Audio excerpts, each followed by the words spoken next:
Welcome to smart cooking Tamil. நான் உங்கள் முத்தையா கார்த்திகேயன். எல்லாரும் எப்படி இருக்கீங்க? Hope you are all doing well, very fine.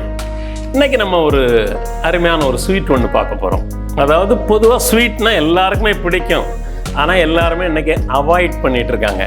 வேறு ஏதாவது ஹெல்த் இஷ்யூஸ் வருமா அப்படிங்கிறதுனால ஒரு கேசரியோ மற்றதோ ஈஸியாக பண்ணிவிடுவாங்க. ஆனால் மைசூர் பாக்கு எல்லாருக்கும் பிடிக்கும், ஆனால் கடையில் வாங்குவாங்க. மோஸ்ட் ஆஃப் த பீப்புள் வீட்டில் ட்ரை பண்ணுறது ரொம்ப ரேர். ஆனால் இன்றைக்கி சிம்பிளாக எப்படி மைசூர் பாக்கு வீட்டிலேயே ஒரு 10 வயசு குழந்தை கூட 15 நிமிஷத்தில் பண்ணலாங்கிறத இன்றைக்கி உங்களுக்கு பண்ணி காட்ட போகிறேன். மைசூர் பாக்கோட யூஸ்வல் ஃபார்முலா என்ன அப்படின்னு கேட்டிங்கன்னா, நம்ம கன்வென்ஷனல் மெத்தட் ஆஃப் குக்கிங்கில் 1 பங்கு கடலை மாவு, 2 பங்கு சுகர், 3 பங்கு நெய் போடுவாங்க. ஆனால் இங்கே வந்து நான் என்ன பண்ணுறேன்னா, 1 பங்கு கடலை மாவு, அதாவது எந்த மெஷர்மெண்ட்டில் கடலை மாவு எடுக்கிறோமோ அதே மெஷர்மெண்ட்டில் ஒரு மெஷர்மெண்ட் வந்து சுகர், அதே மெஷர்மெண்ட்டில் ஒரு மெஷர்மெண்ட் வந்து நெய். இந்த 3 தான் இதுக்கு தேவையான ஒரு விஷயம். நம்ம இப்போ ஷோவுக்குள்ளே போகலாம். இப்போ ஸ்டவ் பற்ற வச்சுக்கிறேன். கடலை மாவு வந்து ஃபஸ்ட்டு வந்து நமக்கு வறுக்க போகிறோம். கடலை மாவை வறுக்க போகிறேன். ஒரு மெஷர்மெண்ட் கடலை மாவு வச்சுருக்கிறேன், இதை வறுக்க போகிறோம்.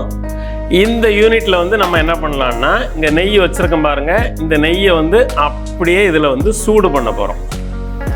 இந்த கடலை மாவை வறுத்துட்டு இருக்கும்போதே சைமல்டேனியஸாக நான் என்ன பண்ணுறேன்னு கேட்டிங்கன்னா, இந்த மீதி இருக்கிற நெய் இருக்கு இல்லையா, அதை இந்த ஒரு பிளேட்டை வந்து நெய் தடகி வச்சுக்கணும். ஏன் அப்படின்னு கேட்டிங்கன்னா, அந்த லாஸ்ட் மினிட்ல நமக்கு இம்மிடியட்டாக எடுத்து ட்ரான்ஸ்ஃபர் பண்ண வேண்டியிருக்கும். அந்த நேரத்தில் டைம் இருக்காது. ஆகையினால இந்த மீதம் இருக்கிற நெய்யை வந்து இந்த பிளேட்டில் வந்து நான் தடகி வச்சுருக்கிறேன். இப்போ இந்த வறுத்த கடலை மாவு வந்து ஒரு பிளேட்டில் வந்து நான் கொட்டி வச்சுருக்கிறேன்.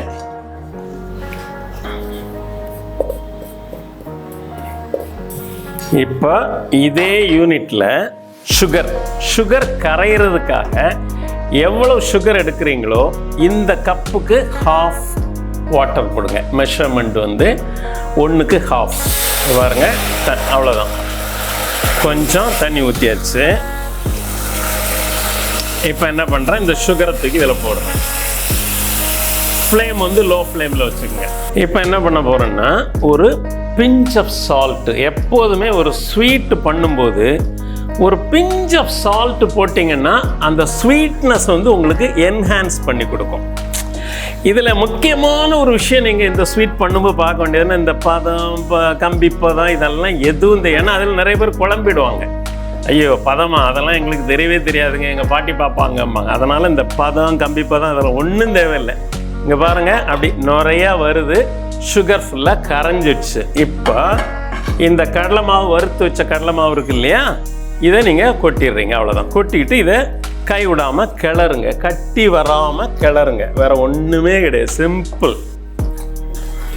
மைசூர் பாகு தான், இட்ஸ் வெரி சிம்பிள் ஸ்வீட். ஆனால் நிறைய பேர் அது தெரியல. இதை ஒன்றும் இல்லை, கொஞ்சம் அந்த கட்டி இல்லாமல் கிண்டணும். அதாவது ஜல்லடையில் ஜலிச்சுக்குங்க. வறுத்து முடித்த உடனே கூட நீங்கள் ஜல்லடையில் ஜலிச்சிட்டிங்கன்னா இந்த மாதிரி கட்டி வந்து வராது. ஒரு சிலர் என்ன பண்ணுவாங்கன்னா, இதை நெய்யில் வந்து கரைச்சி இது பண்ணுவாங்க. அது என்னென்னா, உங்களுக்கு கட்டு போடுறதுக்கு டைம் நிறைய எடுக்கும். ஆனால் இது வந்து நம்ம பண்ணுறது இப்போ கன்வென்ஷனல் மெத்தடில் வந்து பண்ணுறோம். அவ்வளோதான். இப்போ நெய் வந்து சூடாகிட்டு இருக்கு. இந்த நெய்யை வந்து என்ன பண்ணோன்னா, கொஞ்சம் கொஞ்சமாக இதில் ஊற்றுறோம். வேறு ஒன்றும் கிடையாது, கொஞ்சம் கொஞ்சமாக நெய்யை ஊற்றுறோம்.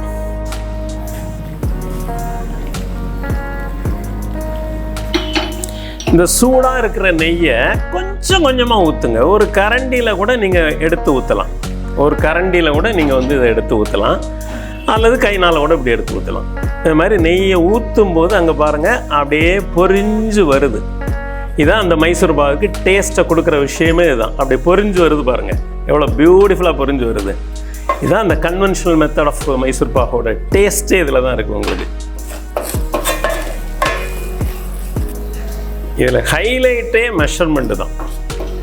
அதாவது எந்த கப்பில் நீங்கள் எடுக்கிறீங்களோ அதே கப்பில் எல்லாமே ஒன்று. 1 பங்கு போதும். 1 பங்கு கடலை மாவு, 1 பங்கு சர்க்கரை, 1 பங்கு நெய். அதே ஸ்வீட்னஸ் கிடைக்கும், அதே சாஃப்ட்னஸ் கிடைக்கும். அதுதான் இதில் ஹைலைட்டே.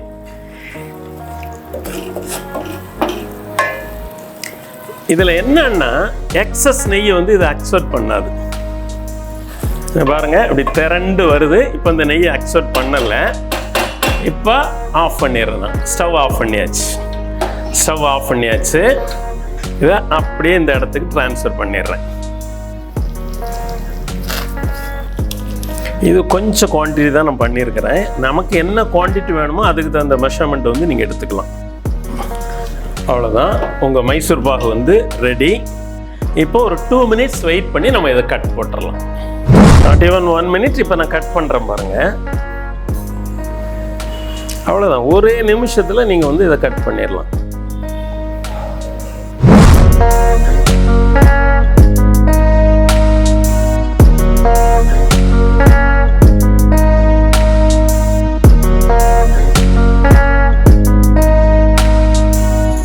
எஸ், இதே மாதிரி ஒரு மைசூர் பாக்கு நீங்கள் உங்கள் வீட்டில் நீங்கள் ட்ரை பண்ணி பார்த்துட்டு எப்படி இருந்தது ரிசல்ட்டுங்கிறத எனக்கு தயவுசெய்து நீங்கள் கமெண்ட்ஸில் கொடுங்க. டெஃபினட்டாக நீங்கள் வந்து ரொம்ப ஈஸியாக அழகாக பண்ணிவிடுவீங்க. ஏன்னா இதை நான் ஏற்கனவே சொன்ன மாதிரி ஒரு 10 வயசு குழந்தை கூட 15 நிமிஷத்தில் பியூட்டிஃபுல்லாக மைசூர் பாக்கு வந்து பண்ணிடலாம். இந்த பதம் பக்குவம் அதெல்லாம் எதுவும் பார்க்க வேண்டிய அவசியம் இல்லை. ஃபஸ்ட் கிளாஸாக நீங்கள் வந்து பண்ணிடலாம். நன்றி, எல்லாருக்கும் வணக்கம்.